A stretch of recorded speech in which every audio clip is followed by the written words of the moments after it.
오늘이 어린이 주일입니다. 근데 마음이 굉장히 아파요. 어린이가 없어서요. 저는 어린이 주일하고는 좀 특별한 인연을 가진 사람 중에 하나입니다. 평생을 어린이 선교를 위해서 살았다고 자부했기 때문이죠. 하나님이 저를 그렇게 불러주셨습니다. 제가 주일학교 교사가, 제가 예수 믿은 건 중학교 2학년 때부터, 1학년 때부터인데 주일학교 교사가 된 건 중학교 2학년 때부터입니다. 그리고 고등학교 때부터 인연극을 시작하면서 이제 노방전도 뭐 그런 거 많이 했고, 그리고 이제 군대 가서는 그 근처 지역에 강습회까지 인도하고 그랬죠. 제가 신학 공부를 65년도에 시작을 했는데 도중하차하고 초등학교 교사가 돼서 8년 동안 교편을 잡고 있었습니다. 근데 되돌아보면은 그게 전부 저를 사용하시기 위해서 주님이 준비시키셨어요. 초등학교 교사가 돼서 자의반 타의반 그냥 연구하는데 몰두해가지고 제가 이제 군, 도, 전국 연구대회에 계속 출연하게 됐었습니다. 저는 하고 싶지 않아도 위에서부터 막 자꾸 막 그냥 하라고 명령이 와서 제가 전국 그 연구대회에서 3번 특선을 했고 그래서 장관상을 3번 받았고 또 이제 뭐 그 외에 다른 상은 말할 것도 없어. 제 별명이 상제족이었습니다. 그러다 보니 재미있는 것은 그렇게 하다가 중간에 하나님 제가 옛날 불러주셨던 하나님 앞에 돌아가겠습니다 하고 신학 공부를 시작했는데 신학교 2학년 때 제가 2학년에 편입을 했어요. 1년 다니다가 말았기 때문에. 그래서 2학년에 편입을 했는데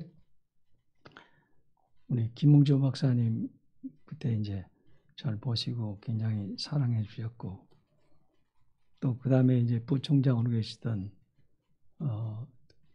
갑자기 전영식 박사님이 저를 보시더니 제가 3월 달에 편입을 했는데 5월 달에 교수들 앞에서 이 사람은 교수위원이니까 당신들 잘 돌봐달라고 그렇게 해가지고 제가 신학교 2월 달에 졸업하고 3월 달부터 강의 시작했습니다.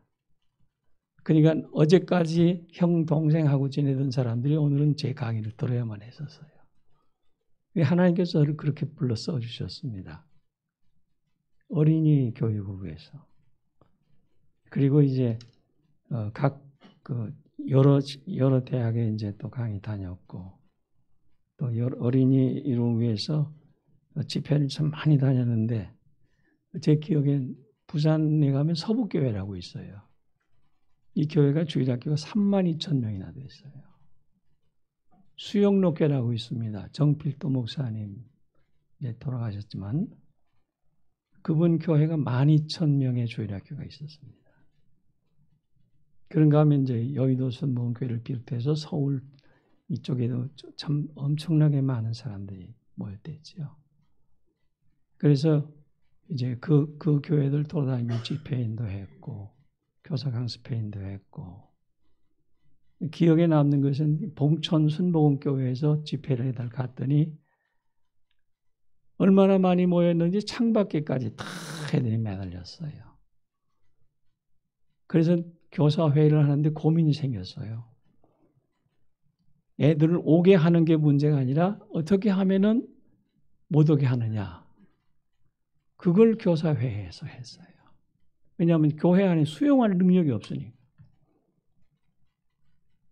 그렇게 그 시절에는 대단했고 80년도에 여러분들 아시는 대로 기독교 100주년 기념대회 때 여의도에서 했지요. 그때 제가 어린이 분과를 맡아서 어린이 집회를 인도했던 기억도 납니다. 그땐 참 전국이 들썩들썩했습니다. 어린이들 가득 찼어요. 근데 지금은 참 안타깝습니다. 시골 교회 가면 아이들이 없어요. 뭐 도시교회도 마찬가지입니다. 주일학교 없는 교회들이 전국교회 한 50% 된다 하는 얘기가 나왔었는데 지금은 더 하는 것 같아요.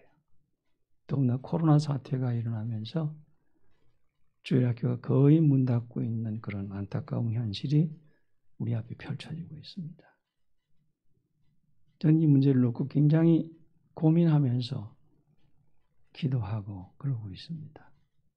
그래서 그때 저하고 같이 활동했던 목사님들 지난번에 우리 교회에서 제가 이제 초청해서 이 사무실에서 몇 사람 모였댔습니다. 자, 이제 우리 옛날엔 어린 유익했지만 이제는 당신도 나도 다 실버가 됐으니 실버 교육할 때가 됐다 해가면서 실버 성경 자료를 좀 정리하면서 옛날 얘기를 좀 나눴는데 모두가 다 안타까워하고 한탄만 할지언정 어떻게 방법을 찾을 길이 없어서 굉장히 아쉬워하고 있는 것이 현실입니다. 이럴 때 우리가 해야 할 일이 뭘까? 우리 가정만이라도 반드시 하나님 앞에서 이 문제를 놓고 고민해가면서 우리 가정의 신앙의 대가 나에게서 끊어지는 일이 생기지 않도록 하나님 앞에 특별한 마음으로 기도해야 되지 않나 하는 생각이 듭니다. 옛날에 그 재밌는 부산에 가 집회할 때 한 분이 재밌는 얘기를 하더라고요. 옛날 얘기입니다. 권사님 한 분이 이제 나이 드셔서 돌아가셨어요. 가족들이 다 모여서 가정 예배를 드리는데 갑자기 이분이 벌떡 일어나면서 앞에 앉아있는 집사님을 손가락으로 아무개 집사 내가 인도했어? 전도했어? 그러니까 교우들이 같이 모여서 가족들하고 같이 예배하다가 집사님이 죽은 사람이 벌떡 일어나서 손가락질 해가면서 야단하니까 양반이 뒤로 나오셨어요. 내가 인도한 거야? 전도한 거야? 아니 인도라니요? 그러니까 이분이 그런 얘기를 하는 거예요. 주님 앞에 가서 예수님 앞에 가서 내가 옛날 이렇게 전도를 많이 했고 열심히 일했습니다 하고 얘기를 하니까 아무개 그건 인도한 거지 전도한 거 아니야. 아무개도 전도한 거 아니고 인도한 거야. 아니 주님 인도를 뭐고 전도를 뭡니까? 그러니까 우리 주님이 그렇게 말씀하시더래요. 전도는 아직까지 주를 모르던 사람들을 주님 앞에 인도한 게 전도고 인도는 믿다가 잠시 쉬인 사람 다시 불러오는 게 인도야. 아무개도 넌 인도한 거지 전도한 게 아니야. 그러시더래요. 그래서 이제 그게 궁금해가지고 제일 앞에 앉아있던 아무개 집사님한테 물어본 거지. 눈 뜨자마자 보이니까 아무개 집사 내가 인도한 거야 전도한 거야. 그러니까 이 양반이 죽은 사람이 일어나서 얘기하니까 벌떡 뒤로 넘어간 거예요. 그러면서 그 얘기를 해가면서 난 이제부터 손에 날 짓은 안 해. 전도만 할 거야. 그러시더니 이 양반이 그 다음 날부터 전도지 들고 죽은 사람이 깨나서 전도하러 나타니는데 먼저 물어봅니다. 당신 예수 믿은 적 있어? 없어? 그 전에 다녔어요. 아 그럼 됐어. 그렇게 하다 보니까 나중에 다 한 번쯤은 교회당에 다 가봤다는 거예요. 그러면 전도 대상이 누구야 될까 하다가 결국 자꾸만 나이가 이제 적어져서 나중에 영아까지 내려간 거예요.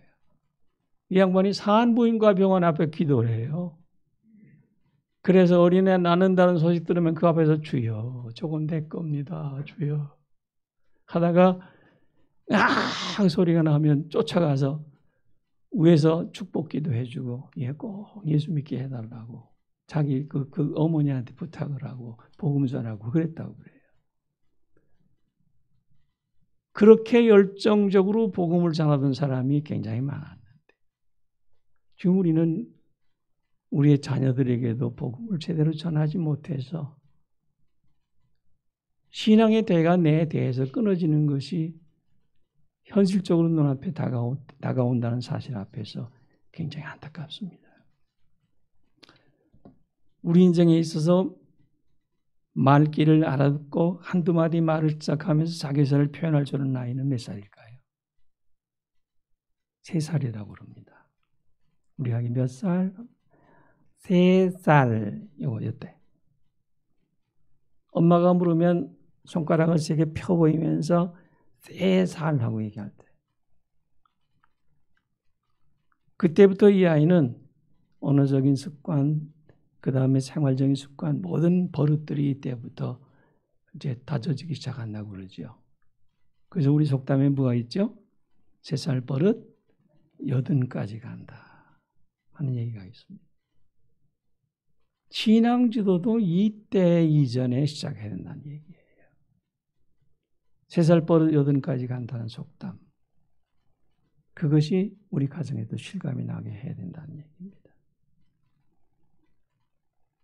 이스라엘 첫 번째 임금 사울이 하나님을 거역하니까 하나님은 사무엘 선지자를 이새의 집에 보냅니다.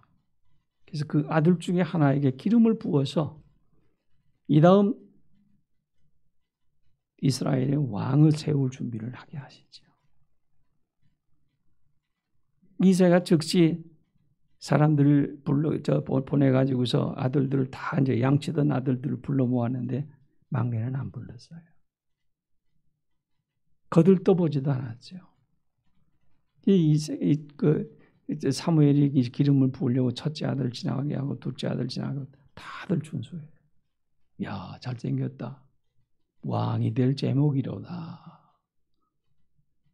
그런데 하나님이 응답하시지 않습니다. 아니야, 통과. 아니야, 통과. 아니야, 통과. 다 지나갔는데 하나님께서 왕으로 세울 제목이 아니라고 허락을 안 하세요. 이게 사무엘이 물어보지요. 아들 또 없어? 있어요. 있기는 있는데. 아니 어디 있어요? 형들을 대신해서 저 들에서 양을 지키고 있는 막내 아들 하나가 있긴 있습니다. 무슨 얘기입니까? 별로 아버지 마음에 들지 않는다는 얘기죠. 그래서 그 아들은 부르지 않았다는 얘기죠. 사무엘 선생님이 깜짝 놀라서 빨리 그 아들 부르라고. 그 아들 오기 전에 내가 밥을 안 먹겠다. 그래서 그 아들에게 기름을 붓습니다. 사무엘상 26장 7절을 보면 그의 용모와 키를 보지 말라. 내가 보는 것은 사람과 같지 아니하니 사람은 외모를 보거니와 나 여호와는 중심을 보느니라. 하나님이 보시는 건 외모가 아니고 중심이다. 그 얘기예요. 그런데 우리는 중심이 아니고 외모를 많이 보잖아요. 근데 왜 하나님께서 그 다윗을 보고 탄복하셨을까요? 자, 성경을 보십시다. 이웃나라 블레셋 거인 골리앗이 이스라엘을 공격했습니다. 옛날에야 등치 가지고 싸우니까 거인 골리앗 앞에 모두가 벌벌 떨고 다 숨버립니다. 지금 같으면 덩어리가 크면 더 잡기가 쉽잖아요. 가지고 딱콩 하면 그만 아니에요. 근데 옛날에는 힘 가지고 겨울 때니까 그게 안 되죠. 근데 마침 이 전쟁터에 형님을 면회하러 갔던 다윗이 그 광경을 목격하게 됩니다. 근데 골리앗이 앞에 나와서 뭐라고 합니까? 야, 이스라엘 놈들아, 나하고 싸울 자가 없느냐 하면서 하나님을 모욕합니다. 그러니까 사무엘상 17장 45절 보면 다윗이 블레셋 달리 나가서 그 앞에서 뭐라고 합니까? 너는 칼과 창과 단창으로 내게 오지만 나는 뭐로 나간다? 만군의 여호와 이름 곧 내가 모욕하고 있는 이스라엘 군대의 하나님의 이름으로 나간다. 그러면서 마침내 물맷돌 하나로 거인 골리앗을 때려눕힙니다. 무슨 얘기입니까? 다윗은 자기를 욕하면 참았어요. 뭐 그럴 수도 있지. 괜찮아. 욕 먹어도 싸. 부족하니까. 나도 어리석으니까. 늘 그렇게 겸손하게 자기를 낮추며 살았지만 하나님을 사랑하던 다윗은 절대로 용서하지 못하던 거 하나 있었어요. 그게 뭡니까?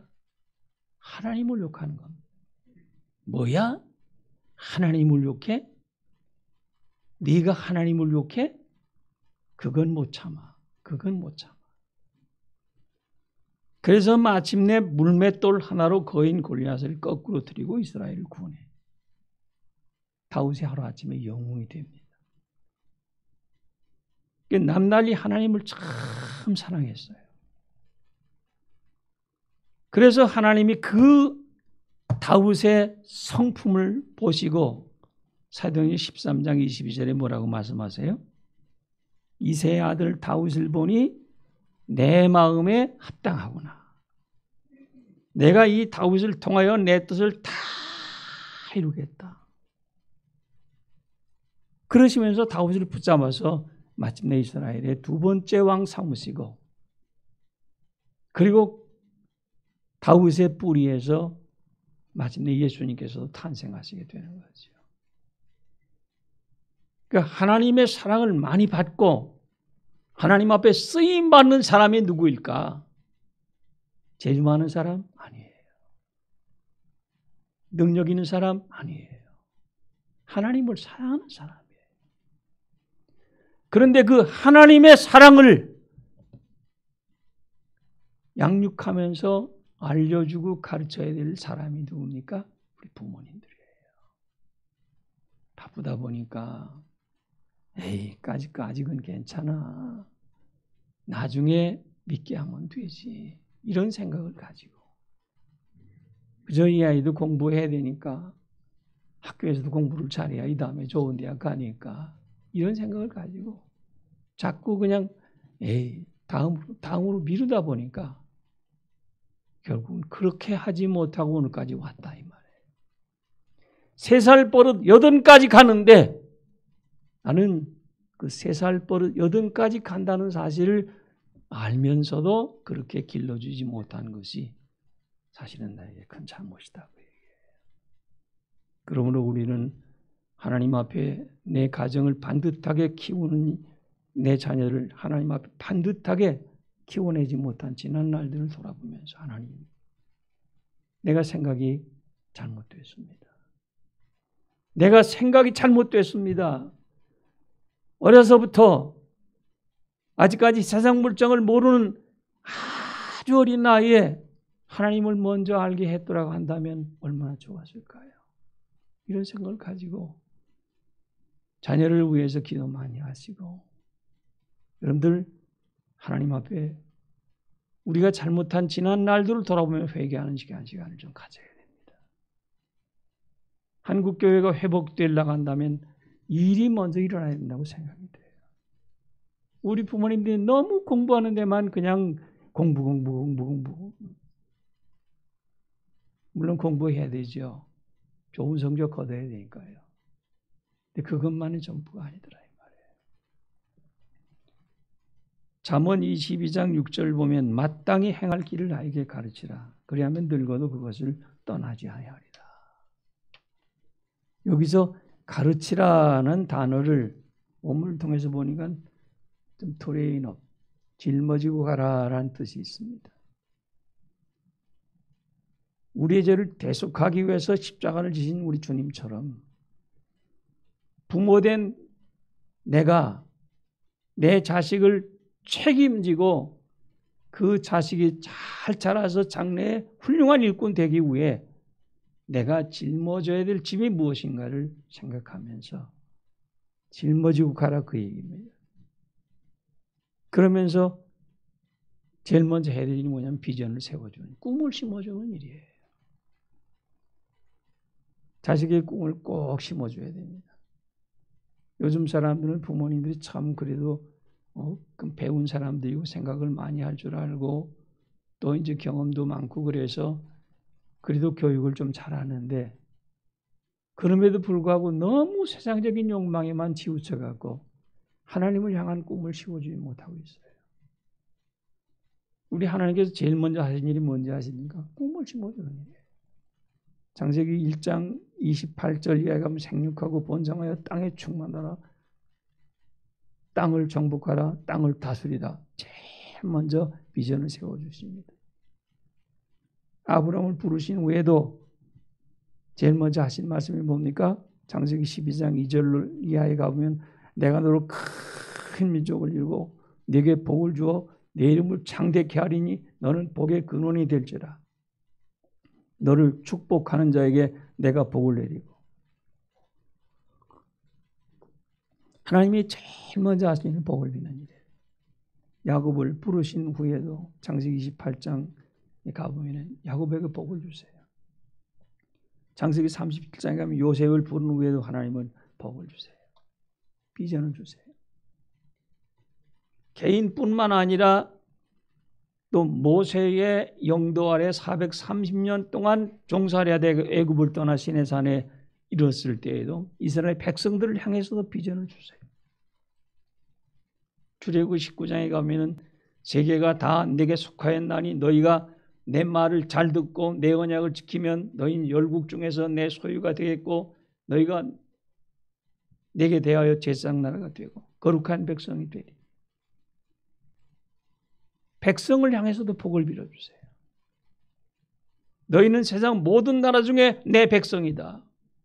너희는 제사장 나라다. 너희는 거룩한 백성이다. 노예 근성을 버려라. 축복의 땅 가나안 땅에 들어가 선민답게 살 준비를 하거라. 하나님은 계속해서 비전을 주고 계시는 것을 볼 수 있어요. 고린도전서 10장 31절 이하에 가보면 바울 사도도 또한 똑같이 인생에 대한 비전에 대한 얘기를 하고 있죠. 인생의 목표가 뭡니까? 먹든지 마시든지 뭘 하든지 하나님 영광 위에 살라. 어느 누구에게도 거침돌 떼지 말아라. 나는 나의 유익이 아닌 모든 사람의 유익을 위해서 디딤돌이 되는 삶을 살겠다. 이 바울 사도의 비전입니다. 우리가 자식을 키울 때 제일 소중한 것 중에 하나가 비전을 세워주는 겁니다. 그런데 허황되고 세속적인 비전이 아닌 하나님 영광을 위해 살 수 있는 비전을 가질 수 있도록 가정에서도 교회에서도 어린이들에게 계속해서 비전을 제시해주고 또 본인이 이 꿈을 갖도록 그렇게 확인하고 노력을 해줘야 됩니다. 꿈이 없는 백성은 망한다고 그러죠. 우리 아이들이 미래를 설계하며 매일매일 꿈을 꾸고 살도록 힘써줘야 된다는 얘기입니다. 그래서 축복 기도하는 것이 굉장히 중요한 일입니다. 옛날에는 축복 기도를 참 많이 받았죠. 해줬고. 그래서 아이들 데리고 자기가 존경하는 목사님 댁을 가든지 그러면 목사님 꼭 기도해 주세요 하고 기도해 달라고 자기 자식의 머리를 내밀게 하고 그랬어요. 교회에서도 그렇지 않습니까? 그래서 아이들 위해서도 꼭 축복 기도해 주고 그러면서 비전을 계속해서 심어주는 거죠. 요셉의 별명이 뭡니까? 꿈쟁이 아닙니까? 꿈 때문에 형님들에게 미움을 받을 정도로 그런 꿈을 꾸어가면서 꿈을 얘기했어요. 꿈 때문에 노예로 팔려갔어요. 그런데 어떤 어려운 상황 속에서도 요셉은 꿈을 내려놓지 않습니다. 하나님께서 주신 꿈이니 반드시 이루어 줄 것을 확신하면서 하나님께서 도와줄 걸 기도하면서 어려움을 극복하고 살아갔지요. 마침내 그 꿈을 이루어서 그 당시 세계에서 가장 강력했던 애굽의 총리 대신이 되었고 마침내 가정을 구원하고 마침내 하나님께서 원하시던 이스라엘 민족을 이루어 나가는 인큐베이터 노릇을 하게 만듭니다. 여러분 우리 아이들이 꿈을 꾸게 해야 되죠. 근데 우리는 너무 세상적인 꿈에만 그냥 얽매여 있어요. 꿈을 꿔야 되는데 꿈을 말해야 되는데 우리가 말하는 꿈이 뭡니까? 아이고 빨리 아파트라도 하나 마련해야 장가를 보내든지 시집을 보내든지 그러지. 우리 이영란 권사님 오늘 아침 기도하는데 갑자기 이래가 생각이 나요. 주여, 이래 로이가 지금 몇 살인가요? 기도하면서 옛날 같으면 장가 벌써 갈 나이 아닙니까? 근데 지금 아이고 저것들 아파트라도 하나 만들어 줘야 장가를 보내든지 뭐라 이 생각을 가지고 있을 거예요 아마. 근데 우리 시대는요 숟가락 뭉텅이 2개만 가지면 장가 갔어요.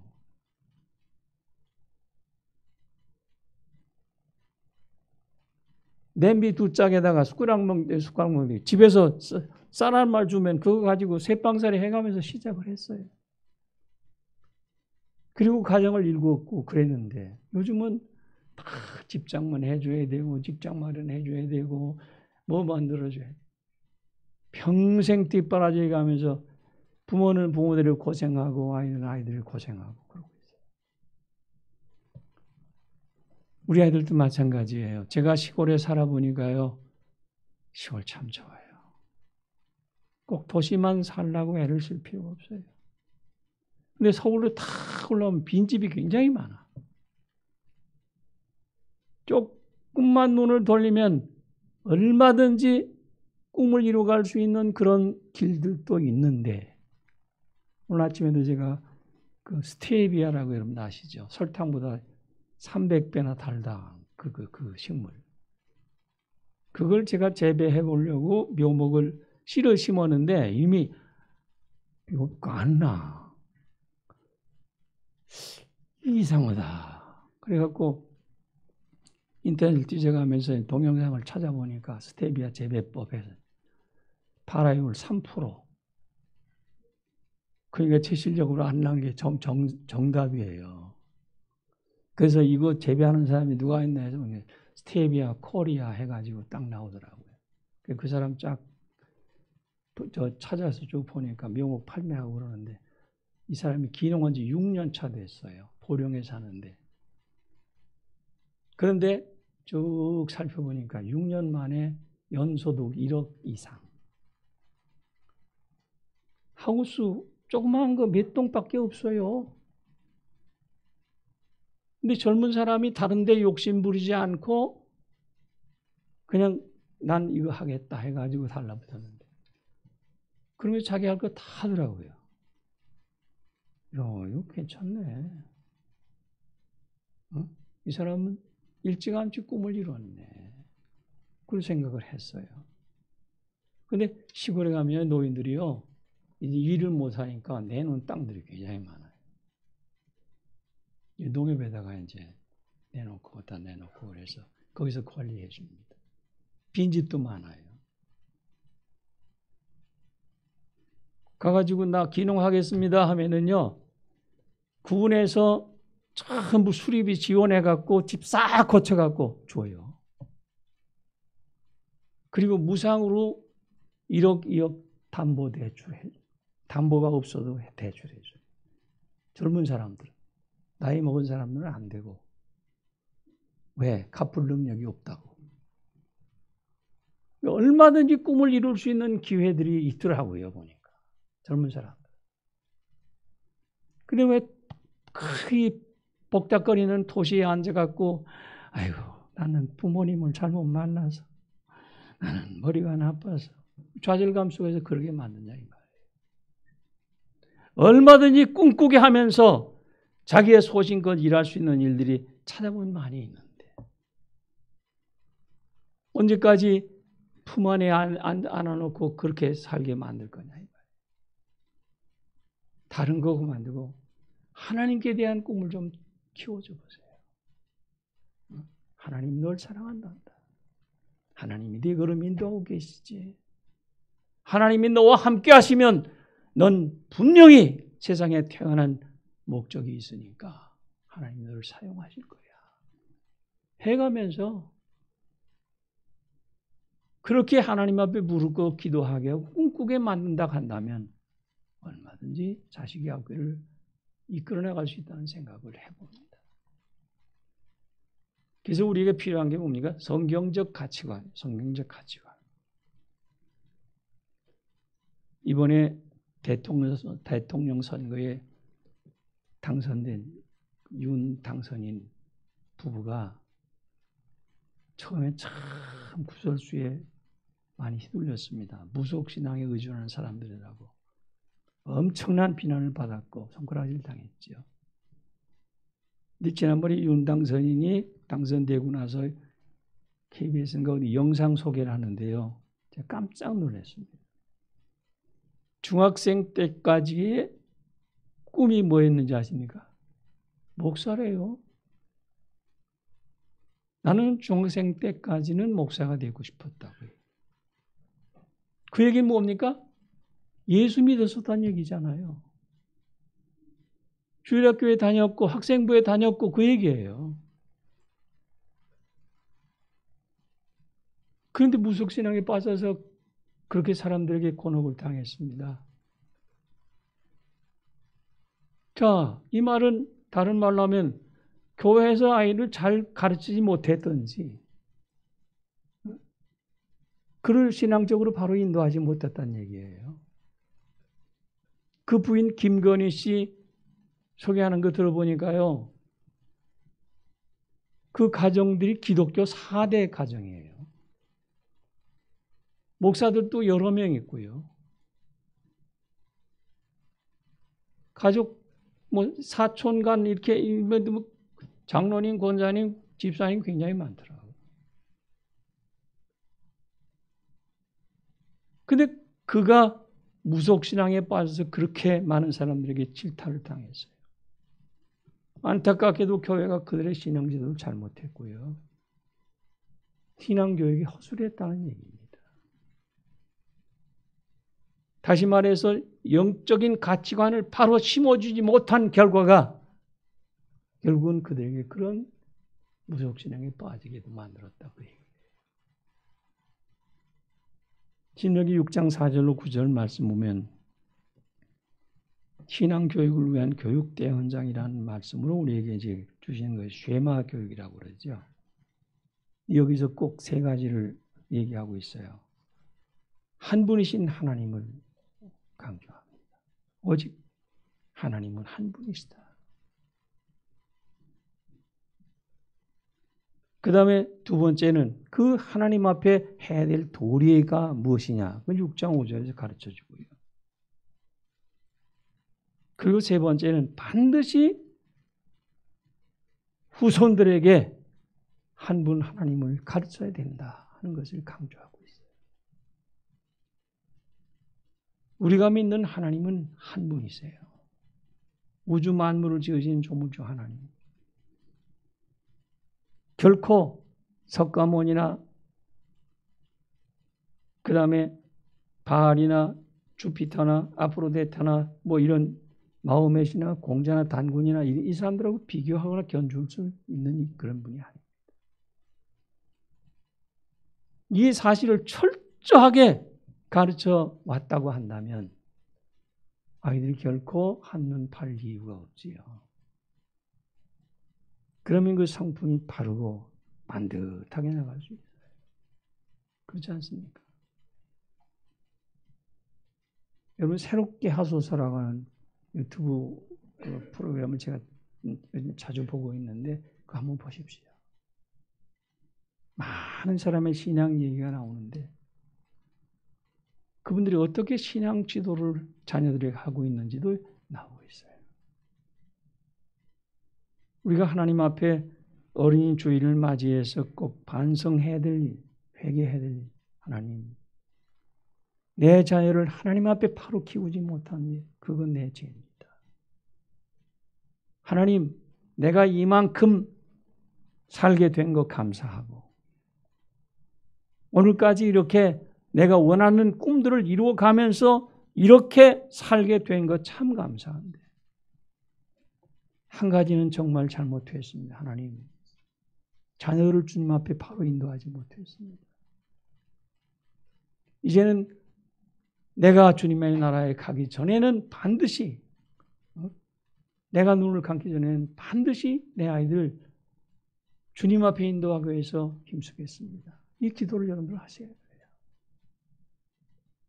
옛날 모니카라고 하는 분이 있었죠. 초대교회를 초대교회 복음 사역을 가장 많이 하신 분은 사도 바울입니다.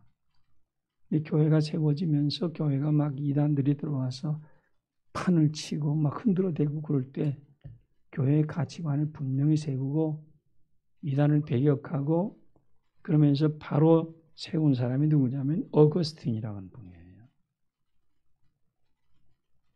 근데 어거스틴은 정말 방탕하였어요. 얼마나 방탕하였는고 하니 공부하라고 도시로 보내니까 공부는 안 하고 심지어는 유부녀까지 유혹해가지고 자식을 낳아서 살던 사람이 바로 이 사람이에요. 18살 때 그것도. 18살 먹은 아이가 공부는 안 하고 유부녀까지 유혹을 해가지고서 아이 낳게 하고 살던 사람이 어거스틴이에요. 근데 그를 위해서 눈물로 기도한 사람이 그 어머니 모니카. 그냥 무릎 꿇고 날마다 눈물로 기도하고. 그래서 마침내 어머니의 기도에 감동을 해가지고 그가 돌아와가지고 초대 기독교의 교부로서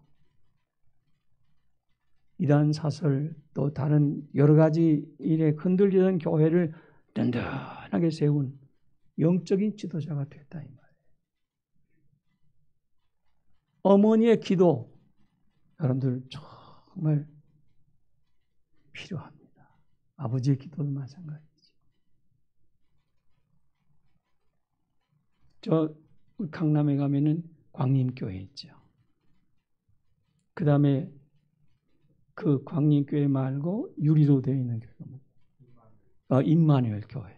임마누엘 교회. 그 다음에 저 망우리 가면은 금난교회. 삼형제입니다. 제가 그 임마누엘 교회도 집회 가봤고 광림교회도 이제 건강스피 때문에 가봤는데 대단합니다. 근데 그 세 형제를 키운 분이 누군지 아십니까? 어머니예요. 어머니. 가난했던 여전사님 어머니. 그 어머니가 눈물로 기도하면서 삼형제를 키우면서 결국은 한국의 영적인 그 지도자들을 배출했고 그래서 그들이 한국교회에 큰 공을 세우게 됩니다. 여러분 우리가 어린이 주일을 앞에 두고 어린이 없는 것만 한탄할 게 아니라 하나님 내가 하나님 앞에 눈물로 기도할 거 있습니다. 하나님 이제는 내 자식들입니다. 하나님 내 자식들입니다. 내가 눈을 감기 전에 반드시 내 아이를 주님 앞에 인도하게 하시고 내 아이가 바른 신앙을 가지고 바른 가치관을 가지고 하나님 앞에 바로 설 수 있는 신앙을 갖게 도와주시옵소서. 이것이 오늘 우리 결심이 되어야 되고 우리의 기도가 되어야 합니다. 그것이 한국교회를 이끌어 나가는 비결입니다. 내 가정을 축복의 가정으로 계속 이어나가는 방법입니다. 그리고 결국은 우리가 우리나라를 사랑하는 방법입니다. 제가 다른 얘기는 하지 않겠습니다.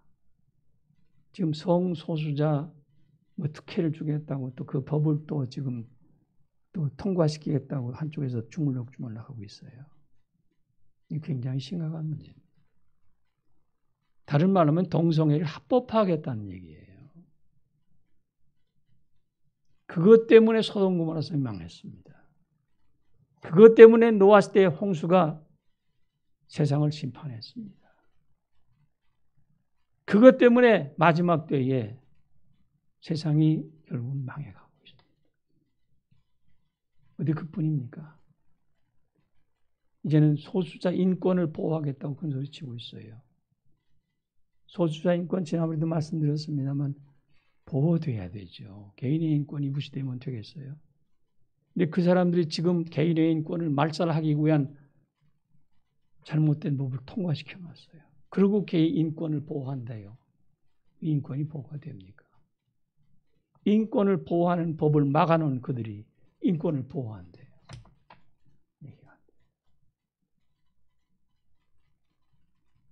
지난번에 말씀드렸습니다. 캐나다, 미국 이런 데서 먼저 소수자 인권 보호 이거 맞네 하고서 도장을 찍어서 통과시켜 놨더니 어떤 결과가 생겼어요?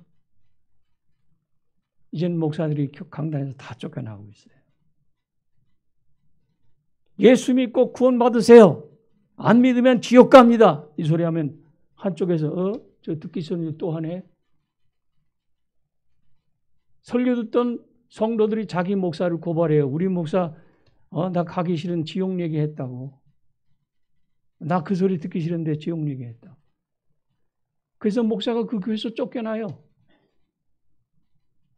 그 목사 도덕교사입니까? 아닙니다. 아닙니다. 근데 우리도 지금 그렇게 하겠다는 거예요. 여러분들 전도지 들고 길에 나가서 예수 믿고 구원받으세요 했다간 그냥 잡혀가요. 네, 소수 인권을 보호한다고. 듣기 싫은 소리 했으니까 당신 인권을 말살했다고. 무시했다고. 세상이 자꾸 바뀌어가고 있어요. 이제 우리 하나님 앞에서 오늘 우리 자신을 돌아보면서 하나님, 다른 건 몰라도 내 자식이 반드시 예수 믿고 구원받아야 되겠습니다.